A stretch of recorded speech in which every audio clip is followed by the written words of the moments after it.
Sa isang maliit na baryo sa baybayin ng Samar, may naninirahang isang babae na nagngangalang Lea.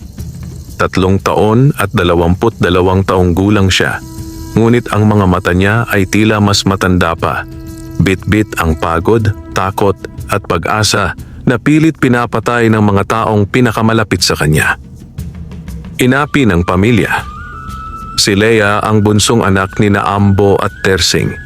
Kilalang mga mangingisdang kilala sa kapitbahayan, hindi dahil sa kabutihan, kundi sa pagiging mararahas, mapanlait at mapagmalabis. Ayon sa mga tsismosa sa baryo, si Lea ang pinakamalas dahil mula pagkabata ay hindi nagkaroon ng magandang kapalaran.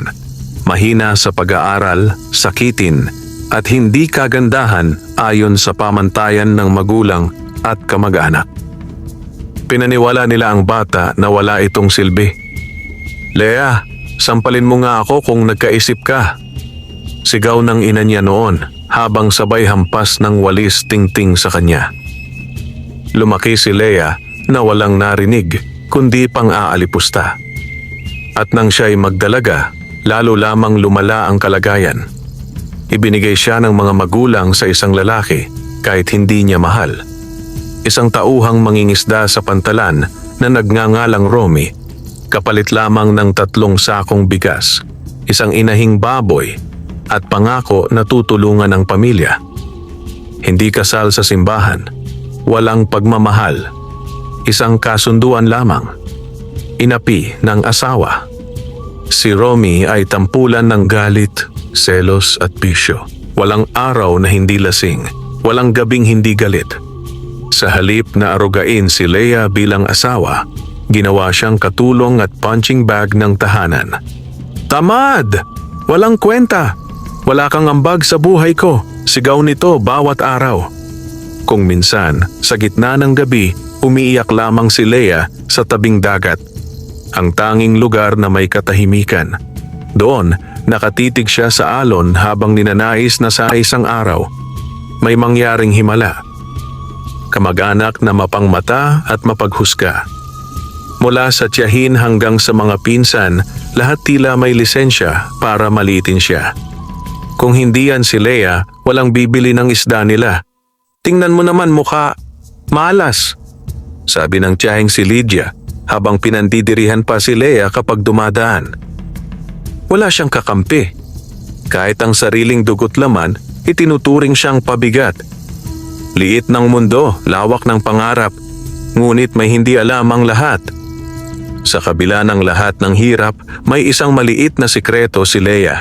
Tuwing 12:00 ng gabi, tahimik siyang nagdarasal sa pampang, nakatingala sa dagat.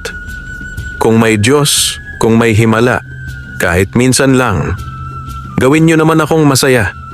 Kahit isang araw lang na maramdaman kong may silbi ako, at bawat dasal ay sinasagot lamang ng alon na humahalik sa buhangin. Tahimik, parang sinasabing maghintay ka.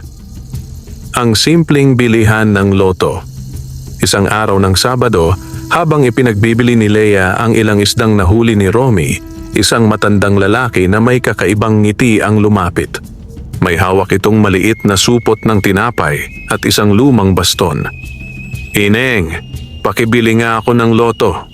Hindi ko na kaya pumila, pakiusap nito." Sa maliit na tindahan, pinili ni Lea ang kombinasyon ayon sa kanyang birthday ng dagat, ayon sa kwento ng lola niya, at petsa kung kailan siya unang lumuhod sa pampang para magdasal.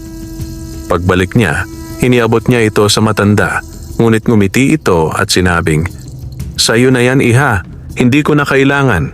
Hindi pera ang hinihingi ko sa Diyos, kundi kapatawaran." At naglakad itong dahan-dahan hanggang sa mawala sa mata. Kinabukasan, hindi na muling nakita ang matanda sa baryo. Ang simula ng pagbabago. Lunes ng gabi nang pumalakpak ang telebisyon sa sari-sari store, may nanalo sa jackpot ng loto. 236 na milyon. At nang i-announce ang winning numbers, tumigil ang tibok ng puso ni Lea. Eksaktong mga numerong pinili niya. Nangangatog, nagdadalawang isip, hindi makapaniwala, Kaya ba talaga? Nais niyang sumigaw sa tuwa, ngunit kinalma niya ang sarili.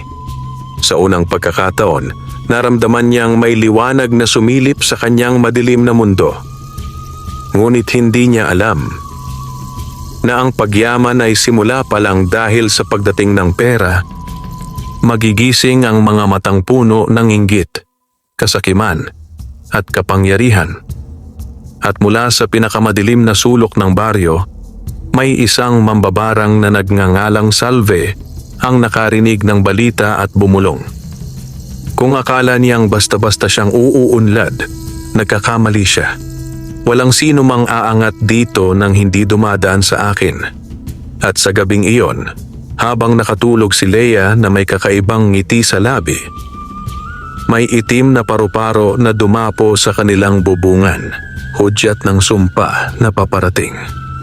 Kinabukasan matapos lumabas ang balitang may nanalo sa loto, nagising si Leia sa malalakas na katok sa kanilang pinto. Si Romy iyon, may amoy ng alak kahit umaga pa. Kasunod ang tiyahing si Lydia at ilang pinsan na tila mga langaw na naakit sa matamis na balita. "Leia, bumangon ka dyan. May aasikasuhin tayo sa bayan," sabi ni Romy at hindi na hinintay ang sagot bago buksan ang pinto. "Anak, umayos ka. Sasamahan ka namin sa city para i-claim ang premyo," dagdag ni Lydia na may pilit na lambing sa boses. Napakurap si Leia. "Po, di tayo?" "Ano pa ba?" singhal ng tiyahin. "Siyempre kailangan mo ng kasama. Hindi ka naman marunong sa mga papeles. Huwag kang mag-alala. Kami ang bahala sa iyo." May maliit na tinig sa loob ni Leia na gustong tutulan ang mga salitang iyon. Subalit buong buhay na niyang karanasan ang nagsasabing tahimik na lang siya. Sa totoo lang, hindi pa nga siya ganap na nakapaniwala sa pagkapanalo. Parang panaginip na baka biglang maglaho kapag sinabi niya ng malakas. Pila sa Lotto Center. Sa bayan, mas marami pang matang nakatuon kay Leia. Ang may-ari ng Lotto Outlet ay may mahinahong tingin, subalit kahit ang mahinahong tingin ay may kasamang pagkalkula. Ipinaliwanag ng staff ang proseso: verification, legal forms, tax, at kailangang may valid IDs. Mabuti na lang at may lumang ID si Leia, kahit kupas na ang larawan. Isinandal ni Leia ang mga palad sa mesang malamig. Ang angkin niyang kapayapaan ay parang binabayo ng hampas ng usok ng sasakyan at siksikan ng tao.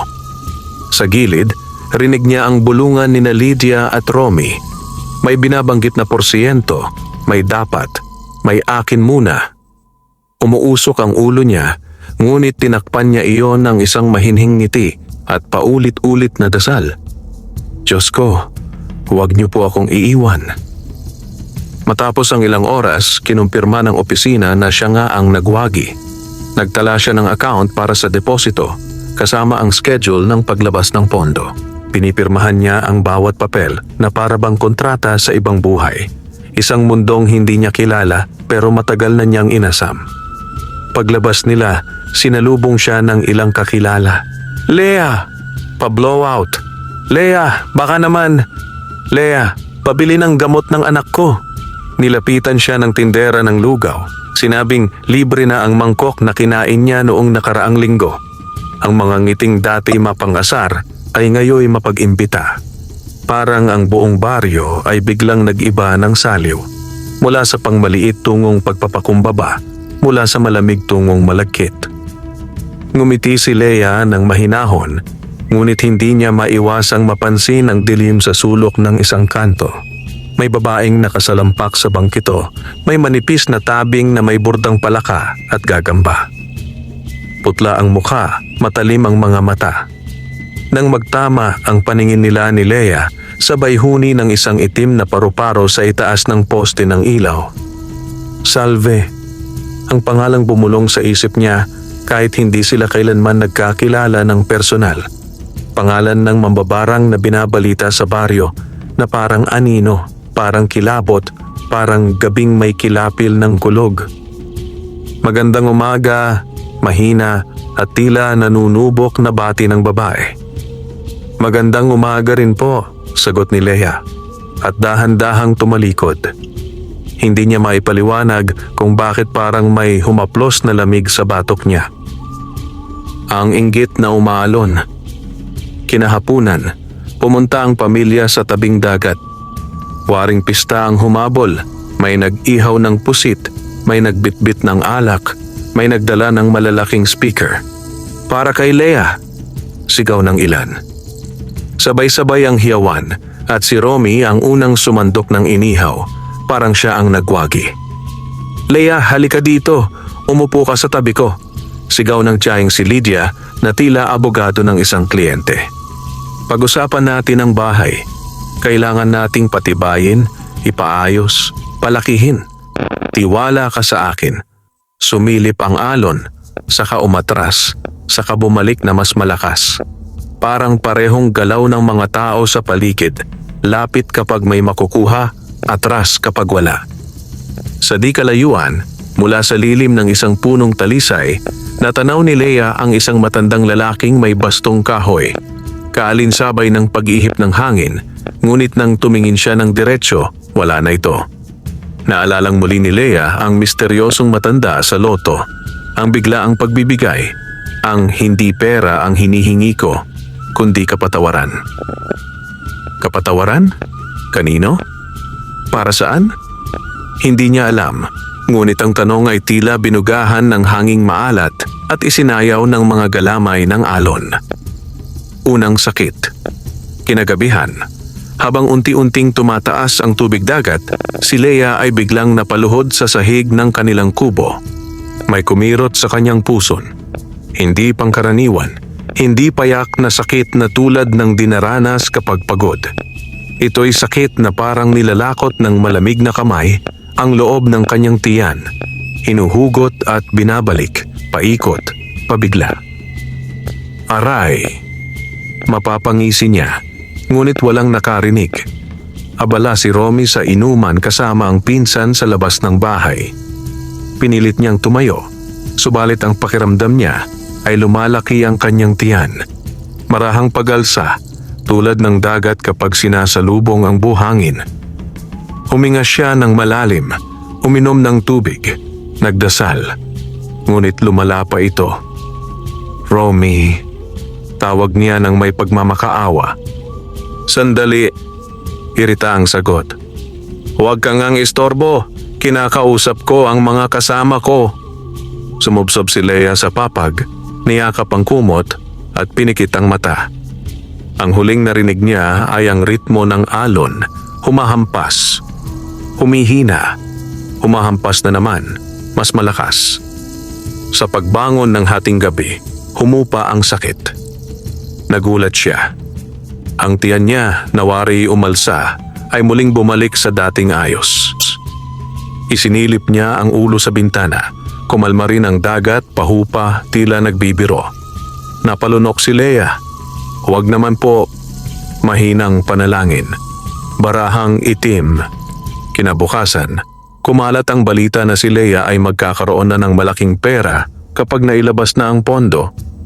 Dumagsa ang mga kamag-anak, bawat isa'y may listahan ng mga unahin, utang, pagpapaayos ng bubong, tuition ng pinsan, puhunan sa tindahan ng kapatid ng tiyahin. Nagtayo si Lydia ng parang pila sa labas ng bahay. Si Romy naman nag-utos ng alak at pulutan. Ihanda nyo, magdidiwang tayo tuwing gabi. Bago magtanghali, may kumatok. Isang babaeng payat, may dalang maliit na bayong. Magandang araw, Leia. Bati nito, may ngiting manipis. Ako si Salve. Narinig kong ikaw ang nanalo. Nais kitang batiin. Napatigil si Lydia, nangunot ang noo.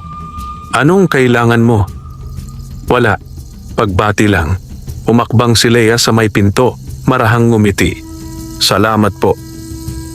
Nabalitaan ko rin, dagdag ni Salve, na tila may kasamang hangin ang bawat pantig, na gusto mong makatulong sa baryo kung kailangan mo ng gabay sa pangangalaga sa sarili, sa katawan, sa kapalaran. Nasa tabi-tabi lang ako. Naramdaman ni Leia ang bahagyang kirot sa tiyan, kahit kalmado pa ang dagat sa labas. Sige po, Maraming salamat. Ngumiti si Salve, ngunit ang mga matay na natiling malamig. Magandang araw? At saka ito lumisan. Pagkaalis ng babae, bulong ni Lydia, "Huwag kang papalapit dyan. Yan ang mambabarang. Hindi mo ba naririnig ang mga kwento?" "Pero mabait naman po ang pagkakabati niya," sagot ni Leia. "Walang mabait sa ganyan. Kung hindi mo mababayaran, kukunin ang hindi mo inaasahan." Hindi nagsalita si Leia, ngunit sa dibdib niya'y kumayog ang kaba. Ikalawang pagtaas. Bandang hapon, nagbago ang ihip ng hangin. Uminog ang langit mula asul tungong kulay tingga, mabigat sa paningin. Tinawag ni Leia si Romy para mag-ayos ng sampay, ngunit abala ito sa sabungan ng pustahan sa labas ng bahay ng kapitbahay. Nang tuluyang tumaas ang tubig, nagsimula muli ang sakit. Sa unay mapakla, sumunod ay matalim, at pagkatapos, aayaw siyang umiyak pero kumawala ang hikbi. "Leia, ano na naman yan?" reklamo ni Romy sa wakas. Napilitan siyang pumasok. "Masakit. Ang tiyan ko." Pabulong. "Uminom ka ng salabat. Huwag mo akong perwisyuhin. Marami akong inaasikaso." Tumalikod si Romy. Sa kanyang balikat, nakita ni Leia ang isang itim na paru-paro na dumapo saglit bago lumipad palabas ng bintana. Napapikit si Leia. Sa bawat paglobo ng kanyang tiyan, tila may dagundong na sumasabay mula sa laot. Kinagabihan, humupa muling kasabay ng paghupa ng tubig. Doon niya tiyak na naunawaan ang kakaibang ugnayan. Kapag lumalaki ang dagat, lumalaki ang kanyang tiyan. Kapag humuhupa ang dagat, humihupa rin ang kirot at pamamaga. Isinulat niya ito sa isang piraso ng kwaderno, isang lihim na tala, isang munsyong gabay para huwag malusaw ang katinuan. Mga matang may kutsilyo. Sa sumunod na araw, sinabihan ni Lydia si Leia na pumirma sa ilang papeles. Para daw madali ang pagproseso ng mga proyekto, panloloko nitong nakabalat kayo. Ayaw sanang pumayag ni Leia, ngunit kinurot siya sa takot at sa konsensya. Dahan-dahan niyang binasa, ngunit ang mga letra'y parang sumasayaw. Ang kanyang atensyon, kinukuyom ng mga alon sa diwa. Nang gabi iyon, hindi na lamang sakit ang dumalaw. May aninong pumasok sa kanyang panaginip, isang balon ng asin, isang inang dagat na may tumpok ng mga mata, at isang tinig na kumakanta sa wikang hindi niya maintindihan. Pagbangon niya, basa ang kanyang likod, nanginginig ang tuhod. At sa bintana, dumapo ang itim na paru-paro, isang kisap, naglaho. Simula ng pag-iimbestiga. Hindi pinalampas ng paningin ni Leia ang kakatuwang ugnayan. Kaya nang sumunod na hapon, nang madama niyang paakyat na naman ang tubig, sinadya niyang bumaba sa dalampasigan. Umupo siya sa isang batong may lumot at pinakiramdaman ang tiyan. Minsan, ang sakit ay parang pinipisil. Minsan, parang hinahaplos ng malamig na bakal na may pinong tinik. "Totoo ka ba?" Mahinang tanong niya sa hangin. "O iniisip ko lang ito?" May boses na sumagot, hindi niya alam kung galing sa loob niya o mula sa lagaslas ng tubig. Totoo ang dagat, totoo ang sakit. At may totoo ring kamay na gumagapos. Napayuko si Leia. "Kung ikaw man ang dagat," bulong niya, "baka pwede tayong magkaintindihan. Huwag mo akong sakta, hindi ko alam ang kasalanan ko." Kung may nakarinig sa kanya, iisipin marahil na ulol siya. Subalit kilala niya ang sarili. Hindi ito kabaliwan, ito'y babala. Sa dulo ng buhangin, may aninong dumaan. Hindi si Salve, kundi isang matandang lalaki na may dalang lumang bag. May suot na sombrero, tahimik na mata, at may paglakad na pamilyar sa mga kinikilala sa baryo bilang albularyo. Ipinukol nito ang tingin kay Leia sa katumango na para nakakita ng kilalang halaman sa gubat. "Tay?" Mahina niyang tawag, bagaman hindi niya ito kilala. Lumapit ang matanda, kinuha ang sombrero at magalang na yumuko. "Ako si Manuel, anak. Nabalitaan kong may panibugho ang hangin sa inyo at ang dagat ay may iniindang galit. Hindi nakapagsalita agad si Leia. Pwede po ba akong humingi ng tulong? Agad niyang nasabi bago pa man humiwalay ang tapang sa dila. May sakit po ako. Parang may ugnayan sa pagtaas ng dagat. Tumango si Manuel. Hindi yan karaniwang karamdaman. May kalakip na panata o sumpa. Bago natin suungin, kailangan kong makita ang bahay niyo. At tumigil siya saglit. Magdala ka ng isang basong tubig dagat. Lalagyan natin ng asin na hindi galing sa dagat. Naguluhan si Leia. Asin na hindi galing sa dagat? Ngunit tumango siya. Sige po. Pagsubok. Pag-uwi, nadatnan niyang nakalatag sa mesa ang ilang papeles na tinangka ni Lydia na ipapirma muli. Leia, pirma ka muna rito.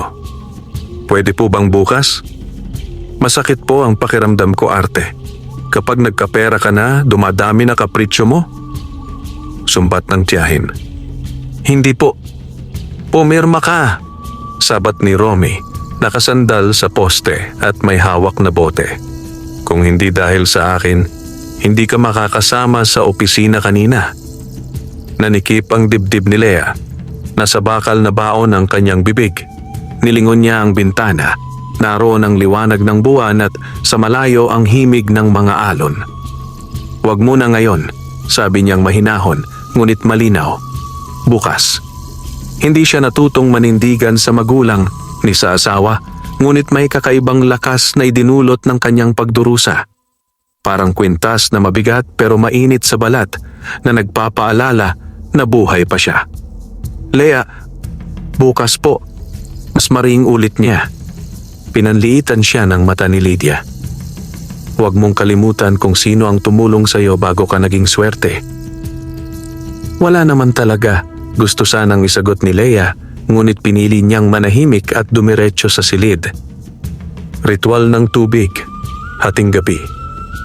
Dala ang isang basong pinuno niya kanina sa dalampasigan. Lumabas si Leia sa may likod bahay. Inilagay niya iyon sa ibabaw ng lumang bangkito. Saka dinagdagan ng isang kutsaritang asin na binili niya sa tindahan. Asin mula sa bundok, sabi ng tindera. Tinitigan niya ang tubig. Payapa, parang salamin. Nang dumampi ang asin, may pino at bahagyang alon na naglaro sa ibabaw. Pinilit niyang huwag mag-alala. Baka natural lamang iyon. Mula sa dilim, sumipot si Manuel. Magandang gabi, anak. Huwag kang mabibigla. Tumabi siya sa baso. Inayos ang kanyang bag at inilabas ang ilang dahon.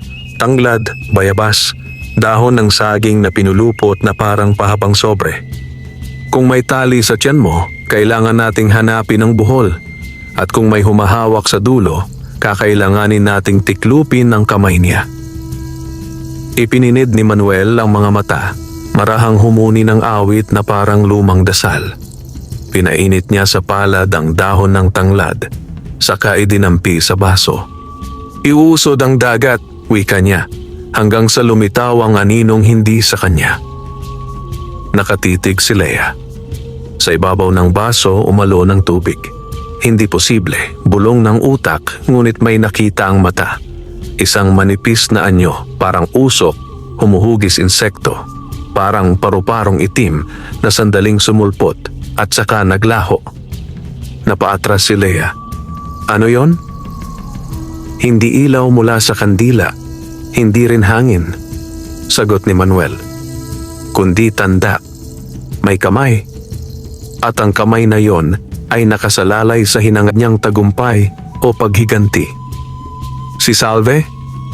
Nausal ni Leia. Wala akong binanggit na pangalan, sagot ni Manuel, ngunit naroon ang pag-amin sa timbang ng kanyang tinig.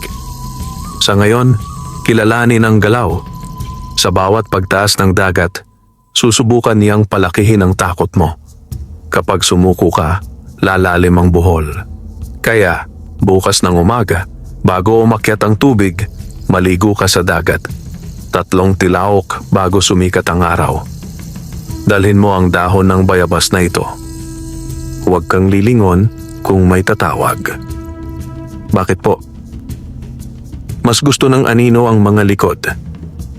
Tumango si Lea. Sa unang pagkakataon, matapos ang balita ng pagkapanalo, naramdaman niya ang kakaibang tahimik na tapang. Hindi yabang, hindi galit, kundi matuwid na tibok na nagsasabing, "Hindi ako sayang, hindi ako pag-aari ni numan." Ang bagong umaga. Bago pa sumikat ang araw, bumangon si Lea. Mahinhing nagdasal at tahimik na lumakad patungong dalampasigan, dala ang dahon ng bayabas na binalot sa panyo. Walang tao sa tabing dagat, tanging ang dulo ng buwan at ang tinig ng mga ibong dagat ang saksi. Pumasok siya sa tubig. Malamig, ngunit hindi malupit. Hanggang tuhod, hanggang baywang. Hanggang sa maramdaman niyang ang hangin ay nagbago, parang may nagmasid mula sa likod. Huwag lilingon. Pinisil niya ang dahon, idinikit sa tiyan at bumulong. Kung may tali, pakawalan. Kung may buhol, pakalagin. Kung may kamay, bitawan mo ako. Ang alon ay marahang yumakap sa kanya, at sa loob ng ilang tibok, nawala ang kirot. Hindi tuluyang humupa, ngunit sapat para makahinga ng malalim. Sapat para maglakad pabalik sa buhangin na may pagkabuhay sa mata. Sa may tuhod ng dalampasigan, nandoon si Manuel, nakatitig sa dapit hapon ng umaga. "Magandang simula," wika niya, "pero hindi pa tapos. Sa susunod na pagtaas ng tubig, mas malakas na ang hagupit, sapagkat alam na niya na hindi ka madaling tiklop." "Paano po kung lumala?" tanong ni Lea. "Maghanda tayo ng 3 bagay. Asin na hindi galing sa dagat, langis na pinagpakuluan ng luya, at pangalan ng taong hindi mo mapapatawad," sagot ni Manuel. Dahil minsan, ang pisi ng sumpa ay nakatali rin sa bigat ng dibdib. Napayuko si Lea. Pangalan ng taong hindi ko mapapatawad. Ang mga muka ay nagunahan. Si Romy, si Lydia, si Nanay Tersing, si Tatay Ambo, ang buong kamag-anakan na tumapak sa kanyang pagkatao na parang putik. Ngunit sa pinakaloob, may isang mukha na mas malalim, mas tahimik, mas matalim. Ang kay Salve, na halos hindi niya kilala, ngunit tila ba kay tagal nang nasa paligid. "Handa ako," mahinang tugon ni Lea. "Ayoko na pong maging alipin ng takot, kung di man sa kanila at lalo na hindi sa dagat." Umihip ang hangin. Sa malayo, nagbabadya ang araw. At sa likod ng mga punong talisay, may saglit na aninong dumaan, isang babae, na para bang ngumiti sa dilim. Kung narinig man ni Lea ang pabulong na iyon, marahil ay ganito ang sinabi, "Sige, tignan natin kung gaano kalayo ang kaya mong langoyin." At sa araw na iyon, nagsimula ang laban. Hindi laban ng pera, hindi laban ng tsismis, kundi laban sa buhol na iginapos sa tiyan ng isang babaeng buong buhay ay sinabihang walang silbi. Ngayon, bawat alon ay magiging sukat ng kanyang lakas, at bawat paghupa ay magiging pahinga ng kanyang pag-asa. Hindi pa man sumisikat ng lubusan ng araw ay mas magaang ang pakiramdam ni Lea. Subalit alam niyang panandalian lamang ito. Dahil sa bawat pag-agos ng alon ay may lihim na humihila sa kanya pabalik sa dilim. Ang mga salitang iniwan ni Albularyong Manuel ay umiikot sa kanyang isipan. Kailangan natin ng 3 bagay. Asin na hindi galing sa dagat, langis na pinakuluan sa luya, at ang pangalan ng taong hindi mo mapapatawad. Ang una at ikalawa, kaya niyang hanapin. Ngunit ang ikatlo, iyon ang pinakamahirap. Ang bigat ng mga alaala. Habang naglalakad pauwi si Lea, marahang tumama ang sikat ng araw sa kanyang muka. May marahang init na nagbigay ng aliw, pero hindi nito natakpan ang mga aninong nasa kanyang alaala. Sino nga ba ang hindi niya mapapatawad? Ang unang sumulpot sa kanyang isip, ang asawa niyang si Romy. Si Romy na walang araw na hindi siya sinasabihan ng, "Wala kang kwenta, Lea.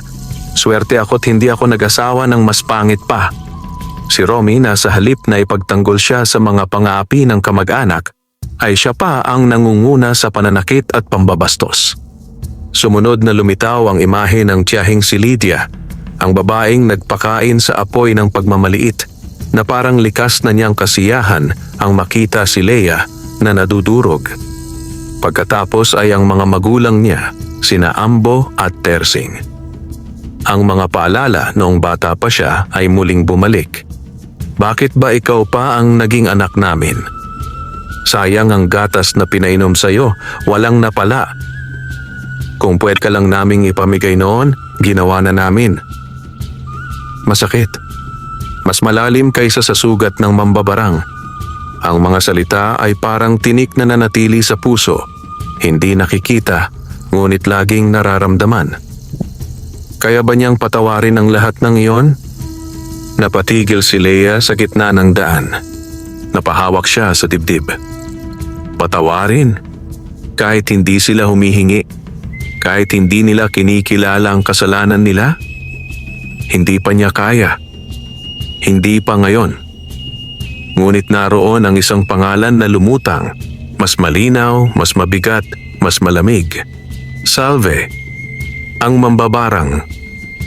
Hindi niya lubos na kilala ang babae, ngunit ramdam niya ang impluensya nito. Matigas, madikit, mapanunod. At kahit wala pang kumpirmasyon, dama ng loob ni Leia na si Salve ang may kinalaman sa sumpa. Kung siya ang may gawa, bulong niya sa hangin. Hindi ko siya mapapatawad. Pagbalik sa bahay, galit na sinalubong. Pagdating sa bahay, nadatnan niya ang gulo. Si Romy ay nakatunganga sa mesa, may hawak na bote ng alak. Si Lydia at ilan pang kamag-anak ay naroon at parang may pinagtatalunan. Ayan na siya, singhal ni Lydia. Leia, bakit mo iniwan ang mga papeles kagabi? Pwede mo nang pirmahan yon ngayon. Tahimik lang si Leia, ngunit seryoso ang tingin. Sabi ko po kahapon, bukas ko pag-iisipan. Bakit ka pa mag-iisip? Para yan sa ikakabuti ng lahat, singit ng pinsang si Noel na halatang nakikinabang lang sa ingay. Huwag kayong mag-alala, mahinahong sagot ni Leia. Hindi ko po tatanggihan ang pagtulong, pero gusto ko pong maintindihan muna ang lahat. Napapikit si Lydia, ngumisi ng pilit. Aba, marunong nang magsalita ng may tono ang babaeng ito. Lumalaki na ang ulo dahil may pera. Hindi napigilan ang panginginig ng kamay ni Leia, hindi sa takot, kundi sa pagpipigil ng galit. Ngunit naalala niya ang sinabi ni Manuel. Kapag pinasok ka ng galit, doon papasok ang sumpa. Bantayan mo ang loob mo. Kaya huminga siya ng malalim at iniwasan ng pagtatalo. Pasensya po, pero mamaya ko na haharapin yan. Pumasok siya sa silid. Iniwan ang mga kamag-anak na nagbubulungan. Sa unang pagkakataon, hindi siya agad nagpasakop at iyon ay sapat na maliit na tagumpay. Pagbisita sa bahay ni Albulario Manuel. Bago tuluyang tumaas ang dagat sa hapon, dinalaw ni Leia si Manuel. Nakatira siya sa may gilid ng sapa, sa bahay na gawa sa kahoy at kawayan, napapalibutan ng halamang gamot. May mga dahon ng lagundi na nakasabit sa bintana. May mga bote ng langis na may nakalutang na ugat at dahon. Nang kumatok si Leia, bumukas ang pinto at lumitaw si Manuel. May hawak na palayok ng kumukulong tubig. Ah, dumating ka. Mabuti, sabi nito. Halika, umupo ka. Umupo si Leia sa banig sa sahig. Humarap si Manuel at inilabas ang maliit na mangkok, isang kandila, asin, luya at isang pirasong papel. Ngayon, wika ni Manuel, bago ko simulan ang pagtunton sa sumpa, kailangan kong malaman mula sa iyo ang isang bagay. Hinawakan niya ang papel. Sino ang hindi mo kayang patawarin? Hindi agad nakapagsalita si Leia. Naramdaman niyang parang sumikip ang kanyang lalamunan. Ang mga pangalan ay naglaban sa isip niya, sari-saring muka, sigaw, mura, hapdi, pait. Iminulat niya ang mata. At kung hindi ko po kaya, tumango si Manuel. Hindi kita pipilitin, ngunit tandaan mo, ang sumpa ay parang pisi. Kahit tanggalin ko ang pagkakabuhol ng dulo, kung ang kabilang dulo ay nakatali sa puso mo, babalik ito. Napayuko si Leia. Marami po akong hindi mapatawad. Kailangan mo lang pangalanan ng isa, kung sino ang pinakamabigat sa dibdib mo. Tahimik. Tanging tunog ng kumukulong tubig at mahihinang huni ng ibon ang narinig. Pagkatapos ng ilang sandali, "Salve," mahina ngunit mariin na sambit ni Leia. "Ang mambabarang," tugon ni Manuel. "Bakit siya?" "Hindi ko po alam. Hindi ko siya kilala pero ramdam ko siyang nakatali sa nangyayari sa akin." Hindi kumibo si Manuel. Tiningnan niya si Leia, saka tumango. "Iyon ang sasabihin natin sa ritual. Ngunit tandaan mo, kung siya nga, magbabalik siya. At mas malakas ang kabayaran. Ang pagtatali sa buhoy. Simulan natin," sabi ni Manuel. Kumuha si Manuel ng puting sinulid at gumawa ng 3 buhol. Habang ginagawa ito, may binibigkas siyang lumang dasal sa sinaunang wika. Kung may pisi sa laman, kung may buhol sa bituka, bumukod ka, bumagsak ka, bumalik sa nagpadala. Inilagay niya ang asin sa gitna ng papel, binuhusan ng kaunting langis na pinagpakuluan ng luya at ipinatong ang sinulid na may 3 buhol. "Leia," tawag ni Manuel, "ilagay mo ang iyong kanang kamay sa tiyan mo. Sabihin mo ang mga salitang ito nang may paniniwala. Hindi ko tinatanggap ang sumpa. Hindi ito sa akin. Ibalik mo sa pinanggalingan." Nanginginig ang boses ni Leia, ngunit sinunod niya. Hindi ko tinatanggap ang sumpa. Hindi ito sa akin. Ibalik mo sa pinanggalingan." Pagkasabi niya, biglang humampas ang hangin mula sa labas. May tumilamsik na apoy mula sa kandila at umiikot ang usok sa anyo ng isang maliit na insekto. Nagulat si Leia. "Ano po yun?" "Bumigay ang unang buhol," sagot ni Manuel. "Pero may 2 pa." Biglang napasapo si Leia sa tiyan. Sumakit bigla, mas matalas pa sa dati. Nanginginig ang kanyang mga paa. "Manong, ang sakit." "Huminga ka. Labanan mo. Huwag kang bibitaw," utos ni Manuel. Mula sa labas ng bintana, may maririnig na tila tawa. Malalim, pabulong at hindi tao. At mula sa malayo, tinig ng alon, papalapit. Umalingaw-ngaw ang kakaibang tawanan sa labas ng bahay ni Albularyo Manuel. Hindi halakhak ng tao, hindi rin tawa ng hayop. Ito ay parang boses na galing sa ilalim ng tubig, may kasamang pagkaluskos ng maliliit na paa at pakpak. At bawat tunog ay tila kumakamot sa loob ng tainga. Si Leia ay napayuko, mahigpit na hawak ang tiyan habang unti-unting lumalaki ito na parang hinihipan ng hangin mula sa loob. Ramdam niya ang paninikip, parang may matulis na bagay na kumikis-kis sa laman. "Manong, hindi ko kinaya. Ang sakit." Halos mapasigaw niyang sabi. Agad lumapit si Manuel. Kinuha ang mangkok ng tubig dagat na may asin at langis at dahan-dahang ipinahid ang 2 daliri sa noo ni Leia. "Makinig ka sa akin," mahinahong sabi nito ngunit mariin. "Ang sumpang ito ay hindi karaniwang barang. Ito ay sumpa ng dagat at dugo. Isang uri ng kulam na kumukuha ng lakas sa tubig at buwan. Kung bibigay ka, mas lalalim ang kapit nito. Kaya huminga ka. Sundan mo ako." Huminga si Manuel ng malalim at ginaya ni Leia ang paghinga. Dahan-dahan, kahit nanginginig, sinunod niya ang ritmo. Sa bawat paghinga, bahagyang humuhupa ang pananakit. Ngunit kapalit nito, may narinig siyang mga boses, mga bulong na parang nagmumula sa mismong tubig sa mangkok. "Sa dagat ka galing, sa dagat ka babalik. Hindi mo kayang takasan ang kapalaran. Hindi ikaw ang nararapat yumaman." Napapikit si Leia at umiling. Hindi. Hindi ako papayag. Ang pagpapakita ng nilalang. Biglang may malakas na hampas ng hangin sa bintana, kasunod ang pagtilamsik ng buhangin na parang may nagtatangkang pumasok. Napakunot ang noo ni Manuel. May sumusubok makapasok, sabi niya. Huwag kang titingin sa bintana, Lea. Ngunit sa hindi niya maipaliwanag, tila may puwersang humihila sa kanyang tingin. Unti-unti niyang itinagilid ang ulo at sa pagitan ng siwang ng bintana ay may nakita siyang isang pares ng mata. Hindi mata ng tao, hindi rin ng hayop. Malalaki, kasing itim ng ilog sa gabi at parang may alon na gumagalaw sa loob ng mga iyon. Sumunod ay may lumitaw na anyo, isang nilalang na halos tao, ngunit ang balat ay malalaman ng pusit, ang buhok ay parang basa palagi, at ang bibig ay may ngiting puno ng pangungutya. Sa balikat nito ay may nakadikit na itim na paru-paro, hindi isa, kundi 3. Nakaipon na parang mga kaluluwa ng gabi.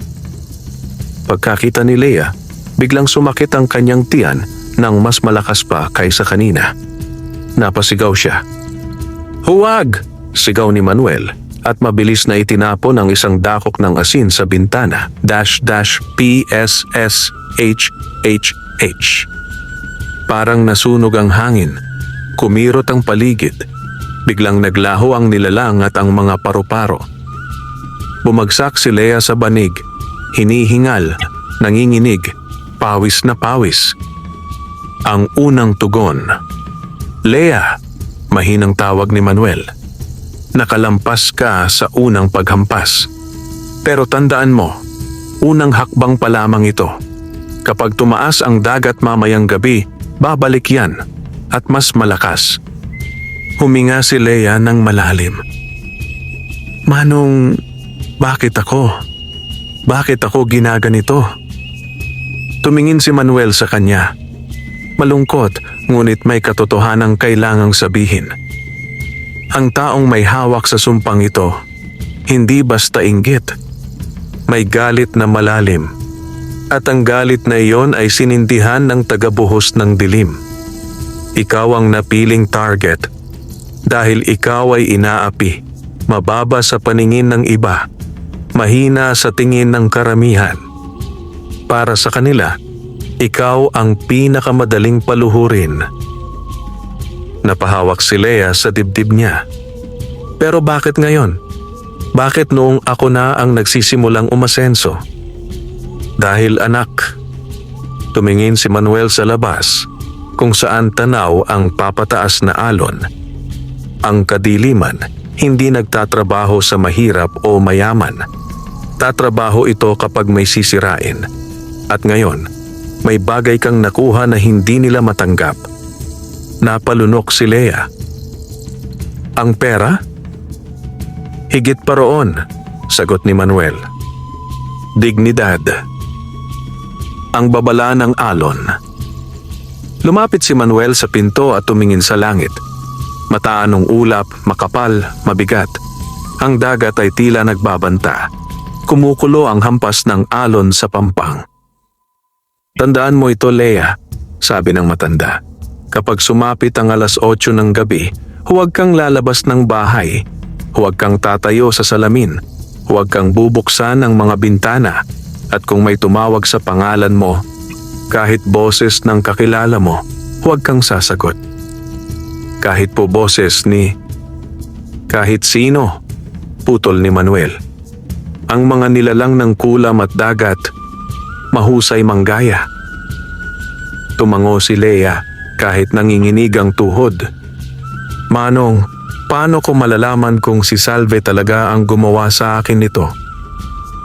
Marahan niyang tiningnan ang hawak na sinulid na may 3 buhol. Kapag nabuksan natin ang huling buhol, anya, ang pangalan niya ang kusang lilitaw, sa bibig mo man o sa hangin. Napatingin si Lea sa sinulid. Ang unang buhol ay napunit kanina sa ritual. May 2 pang natitira. Magpahinga ka ngayon, sabi ni Manuel. Mamayang gabi, Magsisimula ang tunay na laban. Pag-uwi na may pangamba. Sa pag-uwi ni Leah, ramdam niya ang bigat ng paligid. Ang hangin ay tila nagbago. Mas malamig kahit hindi panahon ng amihan. Ang mga tao sa baryo ay abala, pero may ilang matang sumusunod sa kanya. Mata ng pagkalkula, mata ng inggit, mata ng pag-aabang. Pagdating sa bahay, naroon si Romy, lasing na naman. "Leah," halos pasigaw na bati nito. "Maghanda ka ng pulutan. May bisita ako mamaya. May usapan kami tungkol sa negosyo. Ha? Hindi ka dapat mukhang kawawa." Tumingin si Leah sa kanya, tahimik, ngunit may bahagyang pagbabago sa loob niya. Kahit kaunti, may nabubuo ng lakas. "Romy," mahinahong sabi niya, "mamayang 8:00, kailangan ko ng katahimikan. Wala mo ng bisita rito." Napakunot ang noo ni Romy, lumapit sa kanya at inamoy ang hininga niyang may halong alak. "Bakit ikaw na masusunod? Dahil nanalo ka sa loto? Ha? Baka nakakalimutan mo, mag-asawa tayo. Ano mang meron sa'yo, meron din ako." Hindi sumagot si Leah. Sa halip, tumingin siya ng diretso sa asawa. Hindi galit, hindi takot, kundi matatag. At iyon ang unang beses na napatras si Romy kahit kaunti. Hindi dahil natakot ito, kundi dahil hindi sanay na si Leah ay may tinging may sariling paninindigan. Ang hudyat. Pagkalubog ng araw, lumakas ang hangin. Ang dagat ay pumalo sa pampang na parang may hinahanap. Ang mga aso sa baryo ay nagsilabasan ng tahol, nagngingit-ngit ang mga kalderong nakasabit, at ang mga halaman ni Tia Lydia ay tila may kakaibang paggalaw. 7:30. Si Leah ay nakaupo sa loob ng silid, yakap ang unan, hinihintay ang takdang oras. 7:59 p.m. Sabay sa pagtama ng orasan sa 8 p.m, may kumatok sa bintana. Tok, tok, tok. "Leah?" Isang tinig. Babae. Pamilyar. "Leah, pagbuksan mo ako. Ako ito. Si Naiter Singh." Nanlaki ang mata ni Leah. Ang boses ng kanyang ina. Ngunit sariwa pa sa isip niya ang babala ni Manuel. Kapag may tumawag sa pangalan mo, kahit boses ng kakilala mo, huwag kang sasagot. Humigpit ang hawak ni Leah sa kumot. "Anak, pagbuksan mo naman si Mama." Pero hindi iyon ang nakakatakot. Ang nakakatakot ay patay na ang ina niya. 3 taon na ang nakalilipas. Ang lamig na dumaan sa likod ni Leah ay hindi dala ng hangin. Ito ay hudyat. Nagsimula na ang tunay na hampas ng sumpa. Tok, tok, tok. Mas malakas na ang katok ngayon. Hindi na ito parang pagmamakaawa, kundi parang pag-uutos, parang may karapatang papasukin ang sarili sa loob ng bahay. "Leah, anak, pagbuksan mo si Mama." Malamig, mahina, pero malinaw. Namuti ang mga daliri ni Leah sa pagkakahawak sa kumot. Nanlamig ang kanyang mga paa. Ang boses ng kanyang ina ay eksaktong ganoon pa rin. Parehong tono, parehong lambing, parehong paraan ng pagbigkas ng pangalan niya. At dahil doon, mas lalo itong nakakatakot. Dahan-dahang tumulo ang luha sa pisngi ni Leah, hindi dahil sa sumpa, kundi dahil sa sakit. Dahil sa buong buhay niya. Ngayon lang niya narinig ang boses ng ina na parang may lambing. At iyon ang pinakamalupit na bahagi. Ang tukso ng nakaraan. "Anak, alam kong nasaktan kita noon." Mas banayad na ang boses ngayon, parang puputol-putol na humihikbi. "Huminahon ka, Leah. Pagbuksan mo ako. Humihingi ako ng tawad." Napakagatlabi si Leah.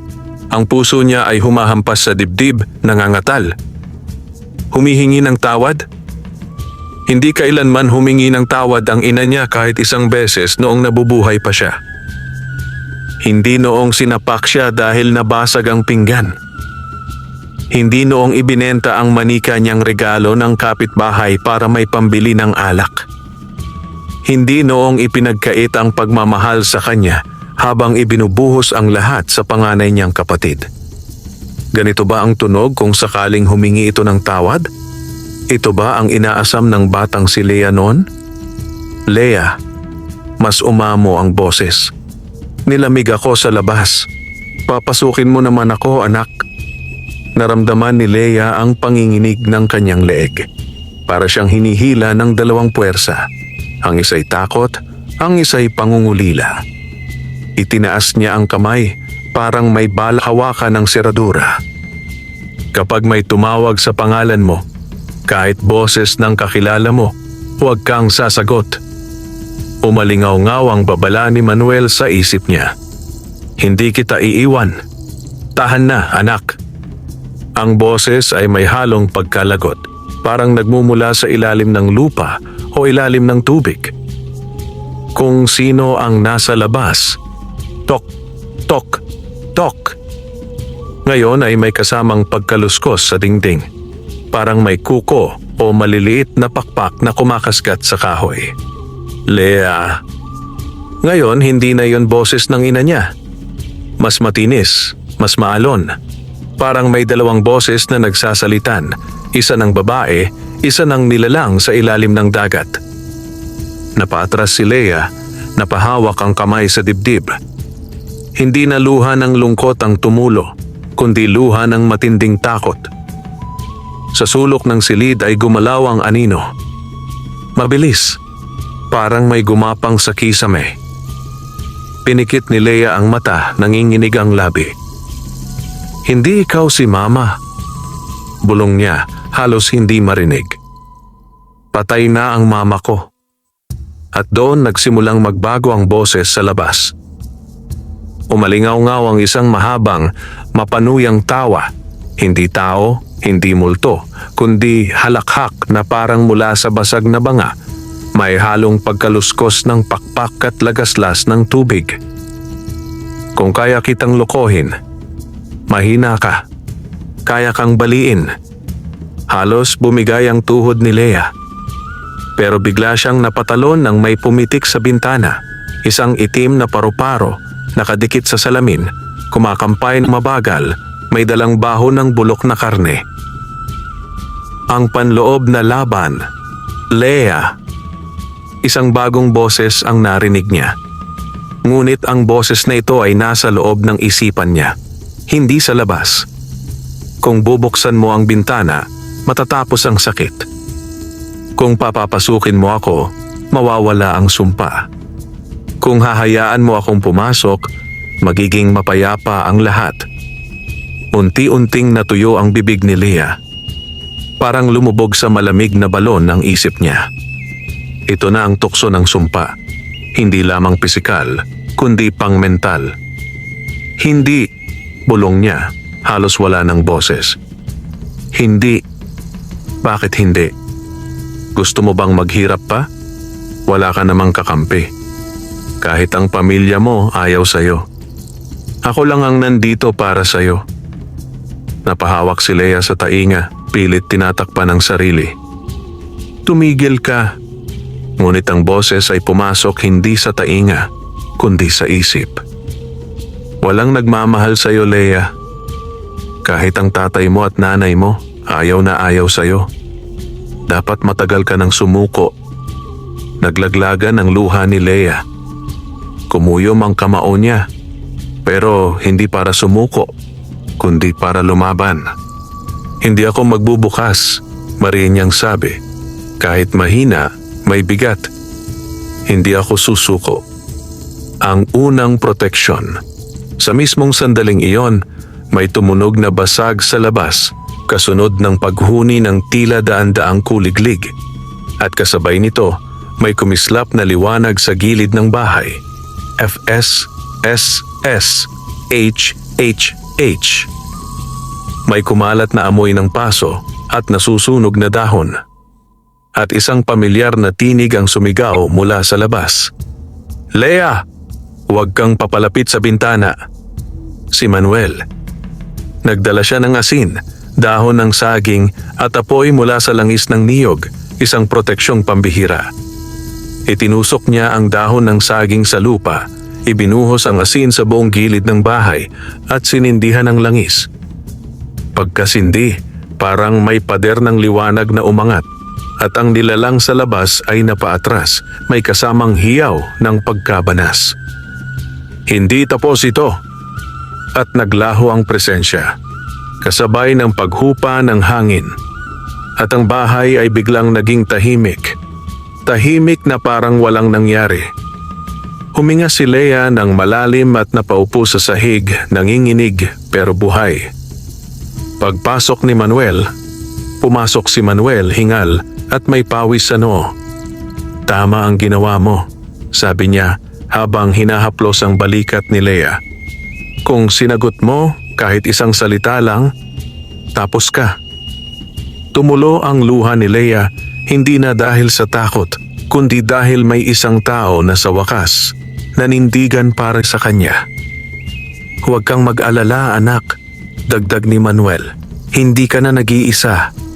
Napahagulhol si Lea. Unang beses sa buong buhay niya, may nagsabi sa kanya ng salitang iyon. Ang ikalawang buhoy. Habang naaayon ng paghinga ni Lea, kinuha ni Manuel ang sinulid. May isa pang buhol na napunit, kusa habang naghihirap si Lea kanina. 2 na ang natanggal, 1 na lang. Nang mabuksan ang pangalawang buhol, paliwanag ni Manuel, lumipat ang sumpa sa mas malalim na yugto.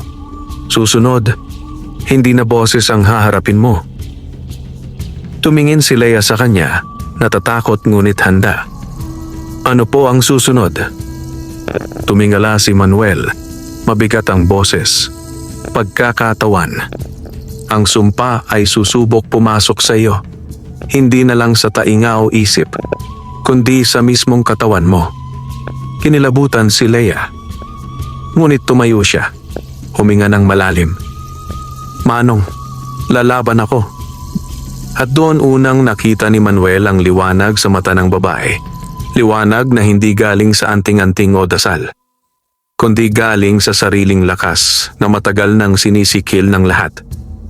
Tahimik ang sumunod na umaga, ngunit hindi iyon ang uri ng katahimikang nagbibigay kapayapaan, kundi katahimikang parang bagyong nag-iipon ng lakas bago muling umatake. Ang hangin ay malamig kahit tirik ang araw, at ang mga ibon ay hindi maingay tulad ng dati. Kahit ang mga alon ay tila nagtatago ng galit. Si Lea ay nakaupo sa maliit na lamesa, hawak ang tasa ng salabat na may luya. Hindi para uminom, kundi para pakalmahin ang nanginginig niyang kamay. Sa tabi niya, nakaupo si Manuel, nakamasid, tahimik, at nagmamasid sa bawat galaw ni Lea. Sa harap nila ay nakalatag ang mga gamit para sa pagkatawan. Ang susunod na espiritual na laban. Munti at bilugang salamin. Puting kandila. Langis ng niyog na may pinakuluang luya. Asin na mula sa bundok. Dahon ng saging na may 3 butil ng bigas. At ang sinulid na may huling buhol. Ang 2 buhol ay napunit na. 1 na lamang ang nagdurugtong sa sumpa. At sa pagputol nito, ang sumpa ay magtatangkang lumipat sa katawan ni Lea upang manatili. Dahil ayaw nitong mapalaya ang biktima. Ang babala ni Manuel. Tandaan mo ito, wika ni Manuel habang inilalapag ang kandila sa harapan ni Lea. Kapag sinubukan ng sumpa na pumasok sa katawan mo, makakaranas ka ng 3 bagay. Sa oras na maramdaman mo ang alinman dito, huwag kang bibitaw sa ulirat. 3 bagay? Tanong ni Lea, sinusubukang maging kalmado kahit kumakabog ang dibdib. Manuel. Oo. Una, parang may cold metal o yelong kamay na didikit sa batok mo. Pangalawa, makakarinig ka ng boses mo na hindi mo kontrolado, magsasalita ng mga bagay na hindi mo nais sabihin. At pangatlo, Tumigil siya. Tumingin ng diretso kay Leia. Mabigat. Pipilitin ka nitong kalimutan kung sino ka dahil kapag hindi ka na nagpakilala sa sarili mo, doon kanya malulunok. Nagkibot ang labi ni Leia. Paano ko po pipigilan? May isang salita kang dapat ulit-ulitin kapag naramdaman mo nang papasok na siya. Isang salita na mag-uugat sa'yo. Ang salitang magpapaalala kung sino ka. Lumapit si Manuel. Tinapik ang dibdib ni Leia kung saan naroroon ang puso. Sabihin mo lamang, ako si Leia, anak ng liwanag. Huwag mong bitawan yan kahit anong pilit niya. Napatingin si Leia kay Manuel. Bakit po anak ng liwanag? Umusal si Manuel ng mahinang ngiti. Dahil kahit hindi mo pa alam, may liwanag kang pinanganak na dala. Hindi iyon nabura kahit inapi ka, kahit minura ka, kahit pinababa ka. At yan ang kinatatakutan ng sumpa. Dahan-dahang tumulo ang luha ni Leia, hindi ng kahinaan, kundi ng unti-unting paniniwala sa sarili. Paghahanda. Dinala ni Manuel si Leia sa gitna ng silid. Pinaupo niya ito sa harap ng salamin. Bakit po kailangan ng salamin? Tanong ni Leia, nag-aalangan. Nakikita ng salamin ang hindi nakikita ng mata, paliwanag ni Manuel. At doon unang sumusubok pumasok ang sumpa. Umupo si Leia. Sa salamin nakita niya ang sariling mukha. Maputla, may bakas ng luha, ngunit may kakaibang lakas sa mata na hindi niya nakikita dati. Pinagmasdan niya ang sarili. Sa loob ng ilang segundo, may naramdaman siyang paghila. Parang hinihigop ng salamin ang kanyang tingin. Pinutol iyon ni Manuel. Tinakpan ang salamin ng dahon ng saging. Huwag muna. Kapag nagsimula ang ritual, saka natin tatanggalin. Kumuha siya ng langis at ipinahid sa sentido, batok at pulso ni Leia. Ang amoy ng luya ay kumalat, mainit, matapang at may bahid ng proteksyon. Ngayon, sabi ni Manuel, huminga ka at tandaan mo, huwag mong hahayaang magising ang takot dahil doon unang kumakapit ang sumpa. Huminga si Leia ng malalim. Simula ng ritual. Sinindihan ni Manuel ang puting kandila. Sa pagliyab nito, napansin ni Leia na kumikilos ang anino sa sahig. Parang may ibang galaw, hindi nakasabay sa apoy. Mula sa bulsa, inilabas ni Manuel ang sinulid. Isa na lang ang buhol. Ito ang nag-uugnay kay Leia sa sumpa. Kapag pinutol ko ito, sabi ni Manuel, maghahanap ang sumpa ng paraan para manatili sa iyo. Kaya paghandaan mo, tumango si Leia. Kahit takot, handa siya. Kinuha ni Manuel ang isang maliit na kutsilyo na may ukit ng mga lumang simbolo. Hinawakan niya ang sinulid. Sa pagputol ng buhol, simula ang panghihimasok. Kapag naramdaman mo, ulitin mo agad ako si Leia, anak ng liwanag. Hawak ang sinulid, nagsimula si Manuel sa dasal. Sa liwanag ng buwan, sa lakas ng lupa, putulin ang tali na hindi sa kanya. Ibabalik sa tubig, ibabalik sa ulap, ang sumpang hindi nararapat. Pumikit si Leia, humawak sa dahon ng saging, at huminga. Dash dash, tsak! Naputol ang buhol. Pagkatawa ng sumpa, agad na nangyari ang una. Isang malamig na kamay ang dumampi sa batok ni Leia. Hindi balat, kundi parang metal na kakagaling sa ilalim ng dagat. Tumayo ang balahibo niya. Pangalawa, nakarinig si Leia ng boses. Hindi sa labas, galing sa loob niya. Ngunit ang boses ay boses niya, pero hindi siya ang nagsasalita. Pagod na ako. Ayoko na. Wala naman akong kwenta. Nanlaki ang mata ni Leia. Hindi niya sinasabi iyon, pero boses niya iyon. Parang pinapaalala ang lahat ng sinabi ng pamilya niya buong buhay niya. Tigil! Pabulong ngunit mariing sigaw ni Lea. Ngunit tumawa ang boses sa loob. Hindi ka anak ng liwanag, Lea. Anak ka ng malas. Nanlamig ang kanyang kamay. Nabalot ng pagkahilo ang isip niya. At ang salamin, kahit natatakpan, ay nagsimulang magpakita ng refleksyong gumagalaw. Pangatlo. Nakaramdam si Lea na hinihigop ang kanyang alaala. Para bang nalilimutan niya ang kanyang pangalan, ang pagkatao, ang nangyari kahapon, kung bakit siya narito. Nakikita niya ang sarili bilang batang umiiyak sa sulok, pinagtatawanan ng pamilya. Nakikita niyang walang halaga ang pagkatao niya. Na baka mas mabuti na talagang sumuko. Nagsimulang manginig ang labi niya. Unti-unting nawawala ang pagkilala niya sa sarili. At sa mismong sandaling iyon, may mahinang tinig na parang galing sa puso niya, hindi sa isip. Lea, kilalanin mo ang sarili mo. At naalala niya ang sinabi ni Manuel. Bago tuluyang lamunin ng dilim, buong lakas niyang sambit.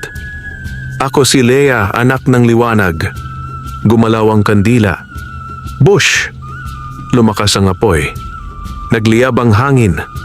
Ang malamig na kamay ay biglang napaso at umatras. Ang boses sa loob ng utak ay napasigaw at naputol. Huminga si Lea ng malalim, nanginginig pero gising. Naaalala niya ang sarili niya. Dahan-dahan hinawi ni Manuel ang dahon ng saging sa salamin. At doon nakakita sila ng refleksyon. Ngunit hindi mukha ni Lea.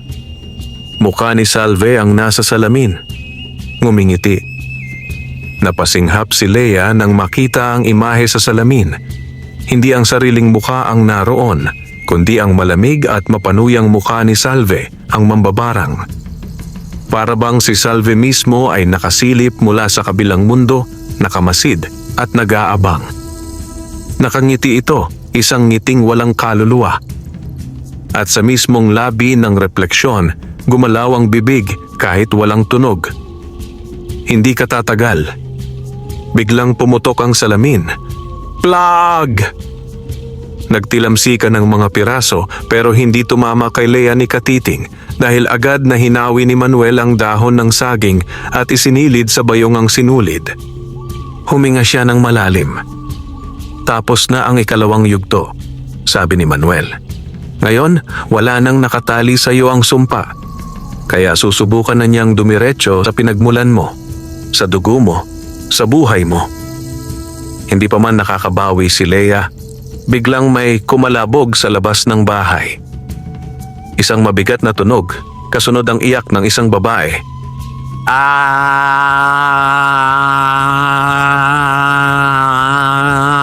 Pareho silang napatayo. Si Manuel ay mabilis na nagdasal. Kinuha ang langis at asin. Si Lea naman ay napakapit sa pinto. Manong, ano yon? Hindi ko alam, sagot ni Manuel seryoso. Pero hindi ikaw ang tinawag ngayon. May ibang tinamaan. Hindi nagdalawang isip si Lea. Tumakbo siya palabas, walang suot na tsinelas, tinatawid ang malamig at mabatong daan. Tumakbo rin si Manuel kasunod niya. Habang papalapit sa bahay ng tiyahin niyang si Lydia, mas lumalakas ang iyak at sigaw. Pagdating nila, naroon na ang ilang kapitbahay, nagkakagulo, may mga nagtatakbuhan. Si Lydia! Si Lydia! Sigaw ng isa.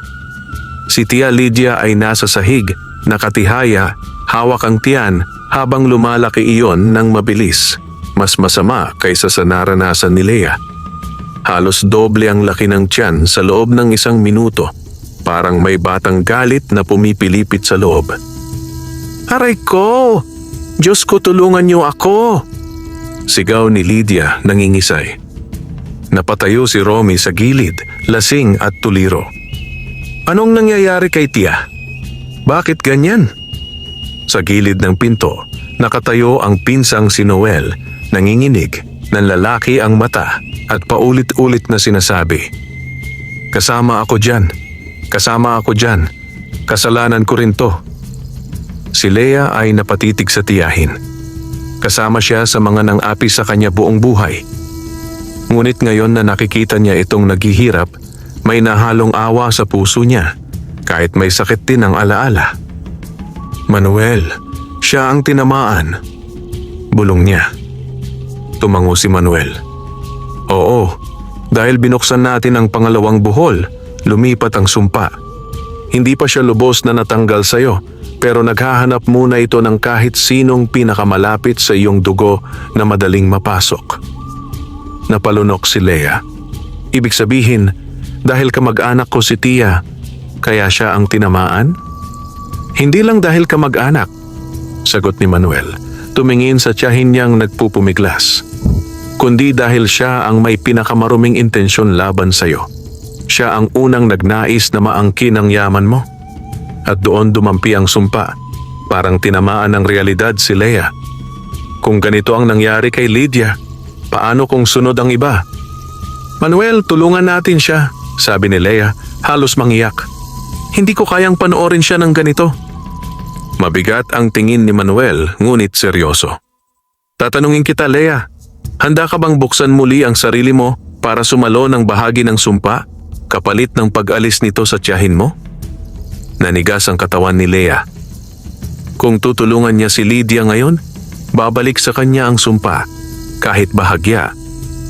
Kung pababayaan niya, maaaring mamatay ang tiyahing matagal nang nanakit sa kanya.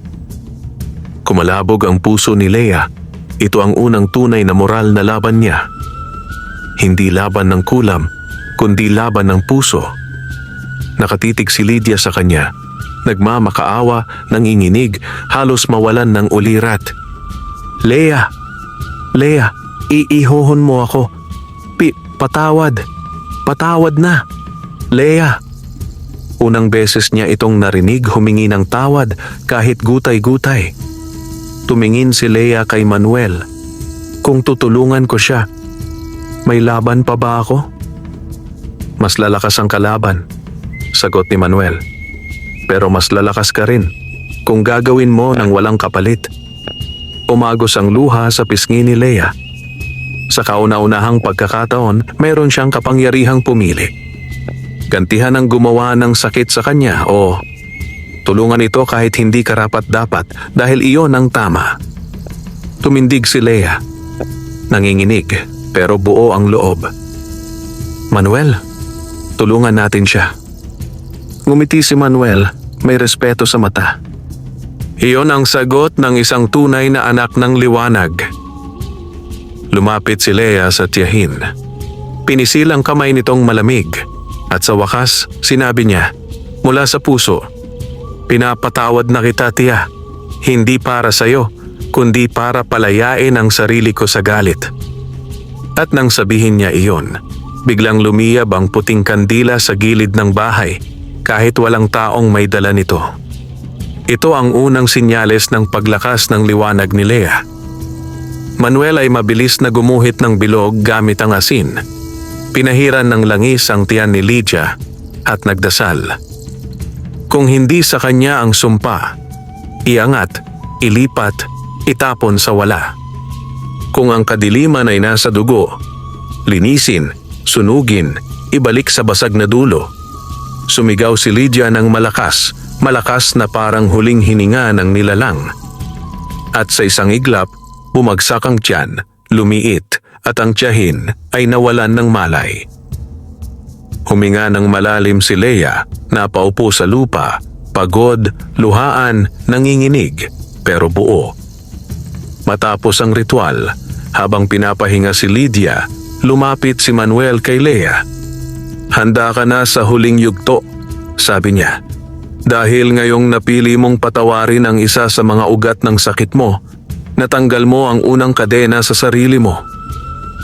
Tumingin si Lea sa bituin, tila bago ang hangin sa dibdib niya. Manong, kailan ko haharapin si Salve? Haharapin mo siya, sagot ni Manuel, tumingin sa dagat na unti-unting humahampas ng mas malakas. Kapag ikaw na mismo ang hihingin niyang kunin. At sa malayo, sa gilid ng mga punong niyog, naroon si Salve, nakatingin sa kanila. Ngumiti ito. Isang ngiting walang takot, walang pagmamadali, walang pagsuko. At sa hangin, sumabay ang bulong. Handa na rin ako, Leia. Kinagabihan, nagsimulang magbago ang kalangitan. Unti-unting natabunan ng buwan ng makapal na ulap hanggang sa tuluyang maglaho ang liwanag. Walang bituin. Tanging itim na kalangitan na parang nilagyan ng uling ang buong himpapawid. Ang mga aso sa baryo ay nagsiungol, ang mga kuliglig ay natahimik, at kahit ang hangin ay tila tumigil, naghihintay. Sa buong buhay ni Leia, hindi pa niya naranasan ng ganitong tahimik na gabi. Tahimik na may dalang masamang balita. Sa kubo ni Leia, nakahiga si Tia Lydia. Mahina, ngunit humihinga. Si Romy ay naroon sa labas, nagmamasid, tulala. Traumatikong nasaksihan ang nangyari at ngayon ay tahimik, hindi lasing at hindi maingay. Si Noel ay nakaupo sa gilid, nakayuko, umiiyak ng walang tunog. Si Leia naman ay nasa labas ng bahay, kasama si Manuel, nakatayo sa gilid ng dagat. Sa kamay niya ay hawak ang puting kandilang may marka ng 3 bilog, simbolo ng huling yugto ng pagprotekta. "Bakit tayo nandito, Manong?" tanong ni Leia habang pinupunit ng malamig na hangin ang kanyang boses. "Kapag walang buwan," tugon ni Manuel, "ang dagat ay naglalabas ng mga nilalang na hindi natin nakikita sa karaniwang gabi. At ngayong gabi, susubukan ni Salve ang pinakamalakas na paraan para kunin ka." "Anong paraan po?" Tumingin si Manuel sa dagat na unti-unting lumilipad ang mga alon kahit walang hangin. "Tatangkayin niyang agawin ang kaluluwa mo habang gising ka."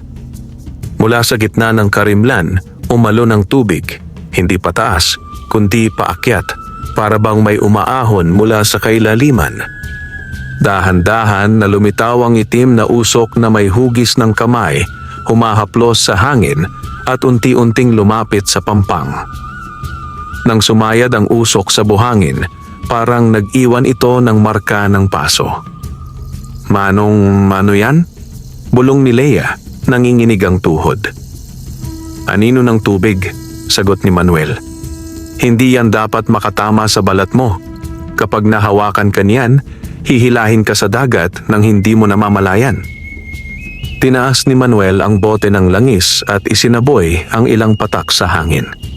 Pagdampi ng langis, parang nagliyab ang hangin at umatras ang usok. Umuungol na parang sugatang hayop. Ngunit hindi isa. Marami sila. Pangalawa, pangatlo, 4, 5. Nagsilabasan mula sa dagat ang mga itim na aninong gumagapang sa buhangin, na parang mga taong gumapang sa putikan, papalapit. "Leia, ilaw!" utos ni Manuel. Sinindihan ni Leia ang kandila. Nang umilaw ito, kumalat ang puting liwanag na parang bilog ng proteksyon. Napaatras ang mga anino.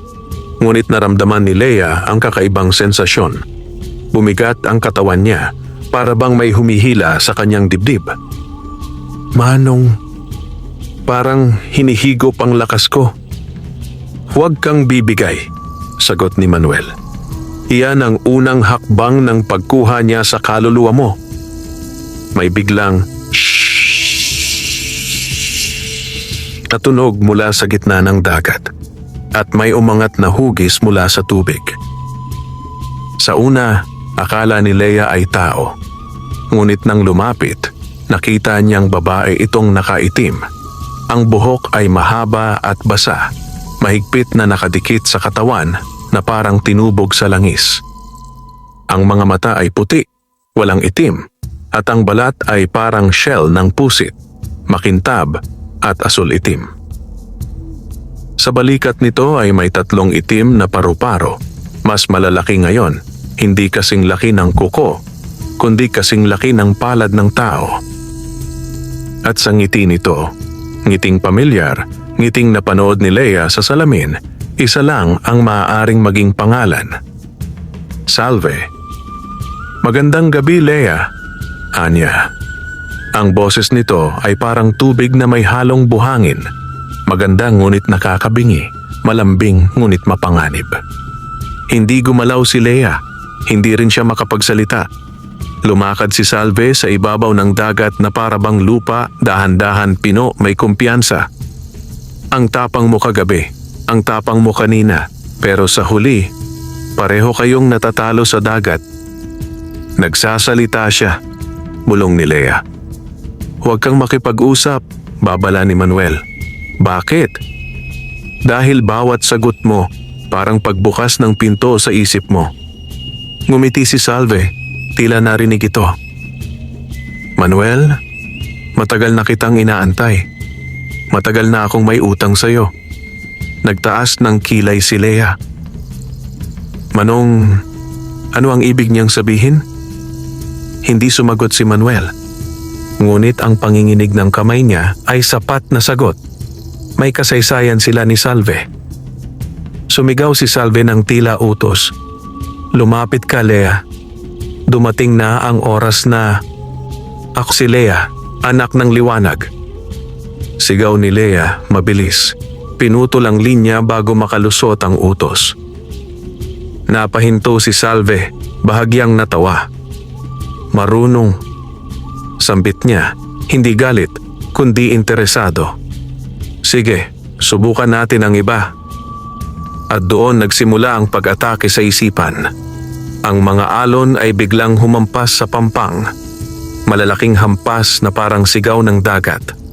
Ang tunog ng tubig ay naging tinig, daing, iyak, panaghoy ng daan-daang boses.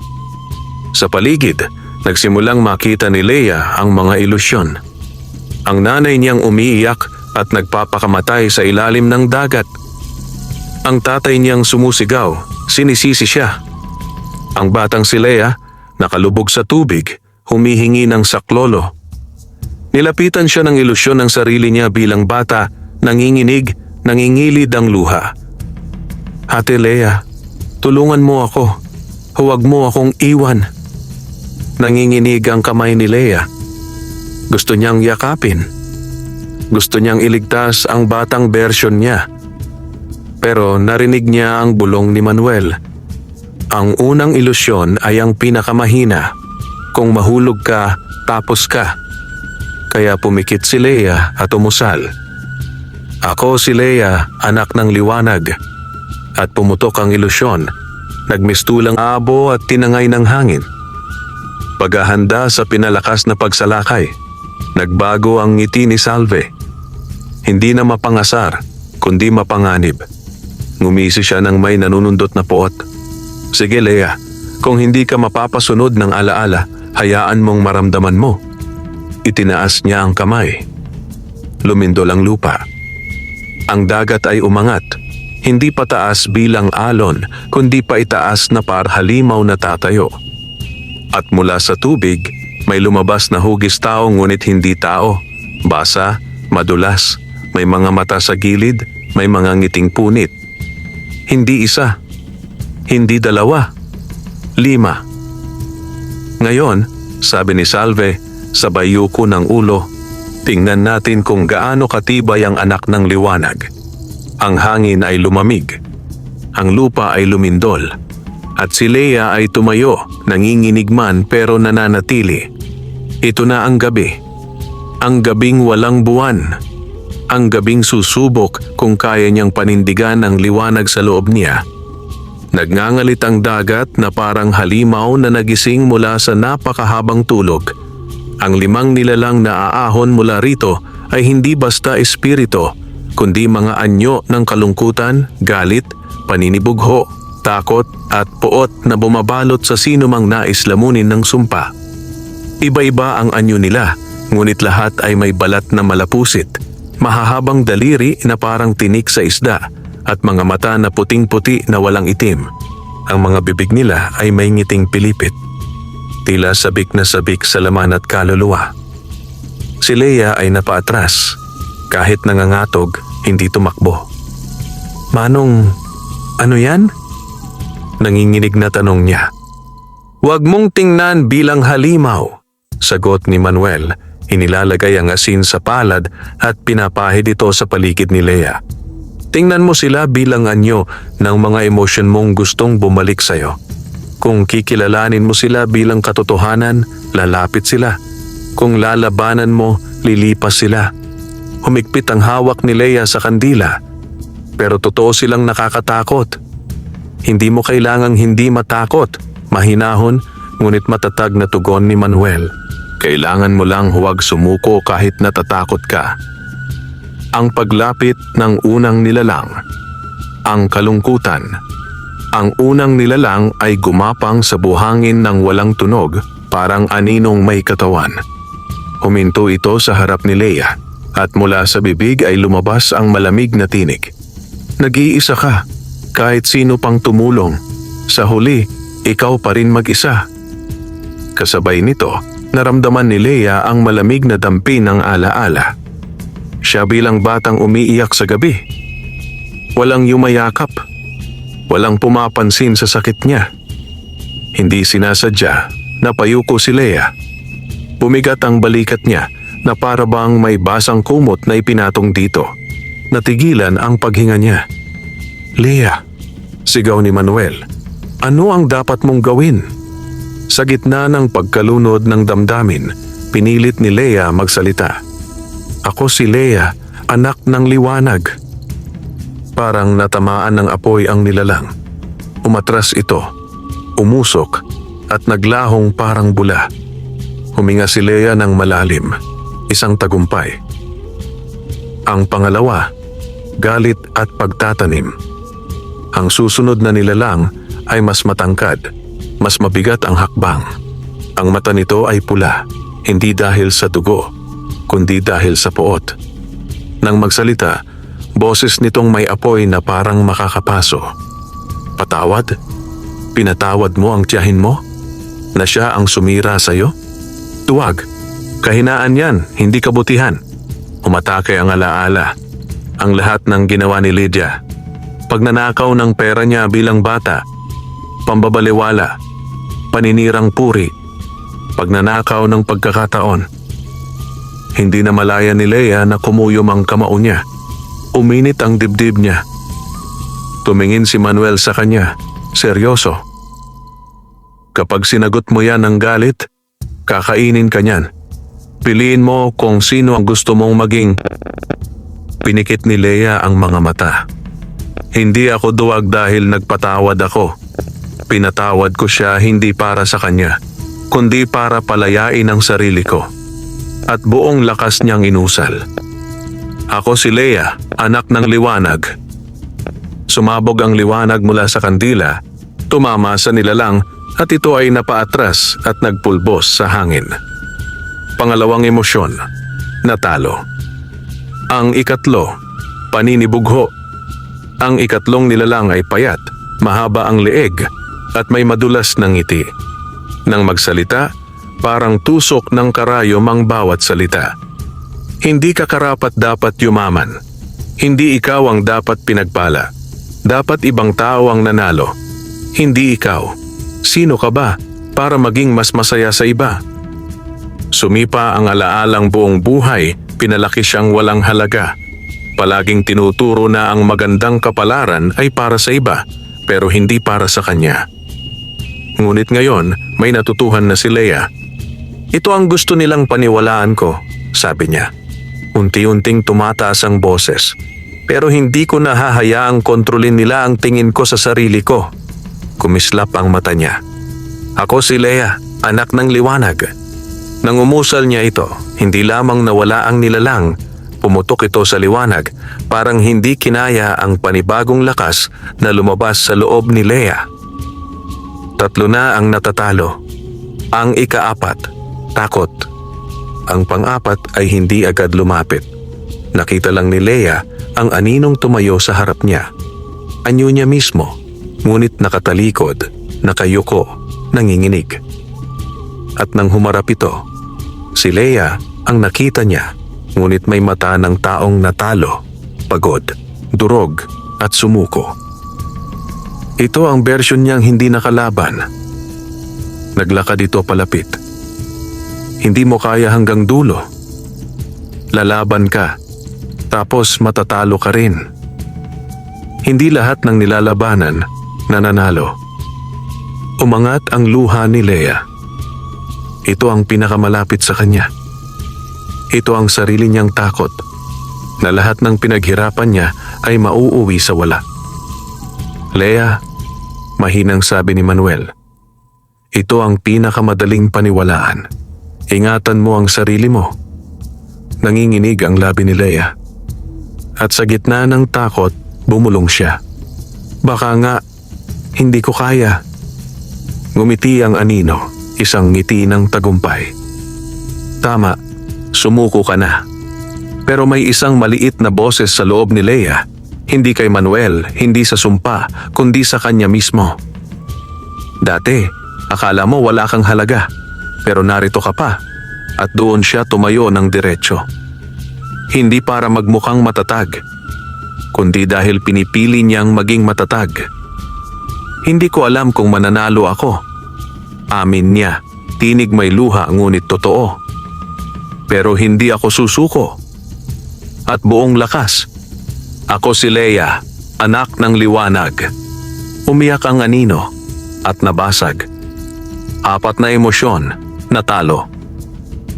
Ang ikalima, puot. Ang pinakamapanganib, nanlamig ang paligid. Nawala ang hangin. Tumigil ang dagat sa paggalaw. At mula sa gitna ng dagat, may umangat na mas mataas sa lahat. Isang nilalang na may 4 na braso, mahahabang kuko at mukha ni Salve. Pero mas matanda, mas galit at mas puno ng puot. Nang magsalita ito, boses na ni Salve mismo ang lumabas, pero hindi lamang salita, sumpa. Kung ano ang meron ka, akin dapat yan. At bago pa makagalaw si Lea, hinatak ng nilalang ang kaluluwa niya palabas ng katawan. Nagdilim ang paningin. Nawala ang paligid. At naramdaman niya na hinihila siya pababa, papasok sa dagat. Nanghihinang sumigaw si Lea, "Manong, tulungan mo." Ngunit iba na ang mundo sa paligid niya. Ang laban na ito, hindi na laban ng katawan. Kaluluwa na ang nakataya. Malamig, madilim, mabigat. Yun ang unang naramdaman ni Lea nang mahila ang kaluluwa niya mula sa katawan. Parang tinanggal ang hangin sa baga at itinapon siya sa kailaliman ng dagat. Walang anumang tunog, tanging mabigat na pintig ng puso at bulong ng tubig na pumapalibot sa kanya. Nasa isang lugar siya na hindi lupa o tubig. Isang espiritual na kailaliman kung saan lumulutang ang mga kaluluwa, alaala at sumpa ng maraming biktima. Sa paligid niya may mga aninong umiiyak, nawawala at hindi nakilala ang sarili. At sa gitna ng dilim, naroon si Salve, nakalutang, nakasuot ng itim na tila gawa sa alon. Ang buhok nito ay humahampas na parang may sariling buhay. Ngunit iba ang anyo niya rito, mas malaki, mas mapanganib at may 4 na aninong kamay na gumagalaw sa paligid niya.